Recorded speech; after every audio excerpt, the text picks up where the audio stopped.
पिछली इतवार को आप पर हमला हुआ, एक और हमला, क्या हुआ था उस दिन? ये टीएलपी का एक मोटिवेटेड था लड़का। मैं ये नहीं कहता कि उनकी तंजीम की तरफ से लॉन्च हुआ होगा, लेकिन ज़ाहिर है कि हमने 2017 में जो तजुर्बा किया था उसका खुमियाजा अवामुन्नास भुगत रही है। मेरे जैसे लोग तो भुगतेंगे, ज़ाहिर है कि हम तो एक नहत्ते बैठे हुए। तो वो शख्स बेसिकली ऑडियंस के तौर पर आया था और हमें तो नहीं पता था कि इसका बैकग्राउंड क्या है। हम स्टार्ट ही में सबका शनाख्ती कार्ड स्कैन करके अपने पास रख लेते हैं ताकि खुदा न खास्ता कोई इस किस्म का नाखुशगवार वाक़या हो या किसी की कोई चीज़ यहाँ पे रह जाए तो बाद में हम रब्ता कर सकते हैं उसके साथ। तो तस्वीर वाली जो लाइन लगी हुई थी उसमें वो अंदर एंटर हुआ और उस वक्त तक तो वो नॉर्मली नज़र आ रहा था, लेकिन जैसे ही मेरे करीब आया तो आपने FIR के ऊपर पढ़ लिया जो कुछ लिखा हुआ।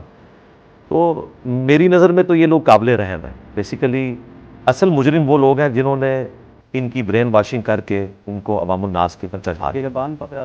जी ज़ाहिर है मेरी पगड़ी की भी उसने, चले मेरी पगड़ी तो नहीं लेकिन नबी इस्लाम के साथ तो इसकी निस्बत है ना। इमामा शरीफ की तौहीन जो है इनकी डॉक्ट्रिन में, मेरी डॉक्ट्रिन में नहीं। मेरे नज़दीक तो ज़ाहिर है ये मेरी पगड़ी थी, लेकिन ये तो इमामा शरीफ कहते हैं, इसी तरीके से मिसवाक शरीफ कहते हैं। तो इस किस्म की जो एक्टिविटी परफॉर्म हो रही है इनकी नज़र में तो 100% तौहीन मज़हब भी बनती है, इनकी डॉक्ट्रिन में, मेरी डॉक्ट्रिन में नहीं। बहरहाल उसको हमने पुलिस के हवाले कर दिया। अब मामला सब जुडिसी है।